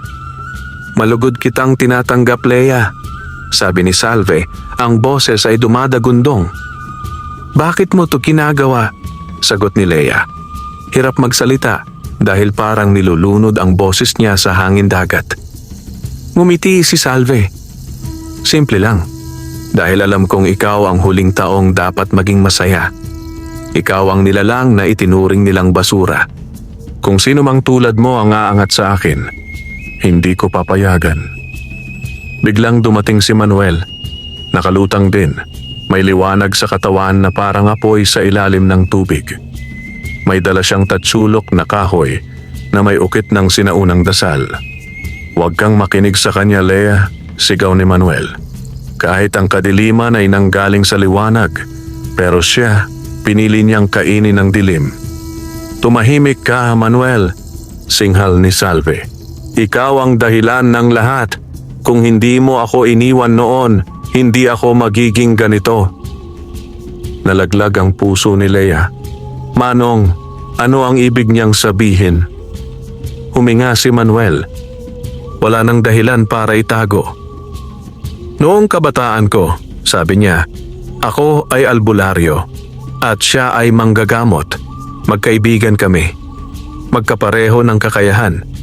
Nagsasanay kami sa iisang gurong engkanto. Ngunit isang gabi, may batang may malalang sakit. Kailangan naming pumili kung gagamit tayo ng liwanag o dilim. Pinili ko ang liwanag. Pinili niya ang dilim. Napahagalpak ng tawa si Salve, puno ng pait. Liwanag? Hindi nakapagliligtas ang liwanag. Ang dilim ang nagbigay sa akin ng kapangyarihang iligtas ang batang iyon. Pero tinanggal nila ako sa baryo. Tinuring akong masama. Kaya bakit mo ako sinisisi, Manuel? Bakit? Nanginginig si Lea sa nalaman. Ang puso niya ay kumirot, not para sa sumpang nasa kanya, kundi para sa babaeng nasa harap niya. Si Salve ay hindi isinilang na masama. Naging ganoon siya dahil sinuko siya ng tao at ng mga mahal niya. Salve. Mahinang sabi ni Lea, kaya mo ba ito ginagawa dahil nasaktan ka? Nasaktan? Umalingaw-ngaw ang tinig. Hindi mo alam ang sakit. Wala kang alam kundi awa sa sarili mo. Ako ang nawalan ng lahat. Ikaw? Nagdusa? Hindi sapat yon para sa akin. Itinaas ni Salve ang 4 na aninong kamay. Sabay humawak sa kaluluwa ni Lea, sinusubukang lamunin ang liwanag na natira sa kanya. Parang hinihigop ang puso ni Lea. Unti-unti siyang nawawalan ng alaala, pagkatao, liwanag. Nakikita niya ang sarili niyang nagiging tubig, nagiging anino, nagiging wala. Napasigaw siya, "Manong! Lea! Ulitin mo!" Sigaw ni Manuel. Sa gitna ng pagkalusaw, bumulong ang tinig ng batang Lea sa loob ng kanyang puso. "Huwag mo akong iwan, ate. Tayo to." Napaluha si Lea. Kahit nasa huling hibla na siya ng lakas, sumigaw siya. "Ako si Lea, anak ng liwanag." At sa pagbigkas niya nito, hindi na siya nag-iisa. Mula sa kanyang dibdib, may sumabog na malinis na liwanag. Hindi apoy, hindi kidlat, kundi liwanag ng pagpapatawad at pagtanggap sa sarili. Ang mga aninong kamay ni Salve ay nasunog. Umatras siya. Napaso. Ano yan? Liwanag na hindi mo nauunawaan, sagot ni Manuel. Liwanag na hindi galing sa agimat o dasal, kundi galing sa puso. Nabuwal si Salve sa kailaliman, pilit na pinapatay ang liwanag sa paligid. "Lea, tapusin mo na," sigaw ni Manuel. "Sabihin mo ang pangwakas na dasal, palayasin ang kadiliman, itakwil mo siya." Ngunit nakatingin si Lea kay Salve at sa unang beses, nakita niya hindi ang mambabarang, kundi isang babaeng nabigo, iniwan at nasaktan. Isang babaeng katulad niya, inaapi, ngunit gumawa ng maling landas. "Manong," bulong ni Lea, "hindi ko kayang gantihan ang taong katulad kong nasaktan." Nanghina si Manuel. "Lea, hindi mo siya pwedeng paniwalaan. Papatayin ka niya." "Hindi ako magpapatalo, pero hindi ko rin siya kayang maging tulad niya." Humakbang si Lea, hawak ang sariling puso. At sinabi niya ang mga salitang hindi inaasahan ni Salve. "Hindi kita kinamumuhian, Salve. Pinapatawad kita." Tahimik. Walang ingay. Parang tumigil ang mundo. Si Salve ay napatitig sa kanya. Hindi makapaniwala. At sa unang beses, bumagsak ang luha sa kanyang mata. Tumingin ka sa akin," bulong niya. "Nakikita mo pa ba ako bilang tao? Hindi ka halimaw, ngunit pinili mong maging isa," sagot ni Lea. "Pero pwede kang bumalik." Nagnginig ang katawan ni Salve, hindi dahil sa galit, kundi dahil hindi niya kayang tanggapin ang kabutihang ipinakita sa kanya. Hindi ko alam kung kaya ko pang bumalik. Lagi kang may pagpipilian, sagot ni Leia. Ako, pinili kong lumaban. Hindi para gumanti, kundi para bumuti. At sa pagyakap niya sa sariling liwanag, ang sumpa ay pumutok. Nagliwanag ang kailaliman. Naglaho ang mga anino. Ang dagat ay kumalma. Si Salve ay dahan-dahang naglaho. Hindi sa sakit, kundi sa kapayapaan. Nagmulat si Leia ng mata. Nasa buhangin siya, humihinga, buhay. Si Manuel ay nakaluhod sa tabi niya, tuwang-tuwa at umiiyak. Leia, nagawa mo. Iniligtas mo ang sarili mo. Tumayo si Leia, mahina ngunit buo. Ang mga tao sa baryo ay lumabas, nagtipon at nakita ang pagbabago sa hangin. Wala nang dilim. Sa unang pagkakataon, lumapit si Romy, umiiyak. Leia, patawad. Sa lahat. Tumayo si Leia ng matuwid. Hindi ko alam kung may lugar ka pa sa buhay ko. Pero hindi na ako galit. Malaya na ako. Lumapit din si Lydia, mahina, umiiyak. Leia, wala akong karapatang lapitan ka, pero salamat. Ngumiti si Leia. Payapa.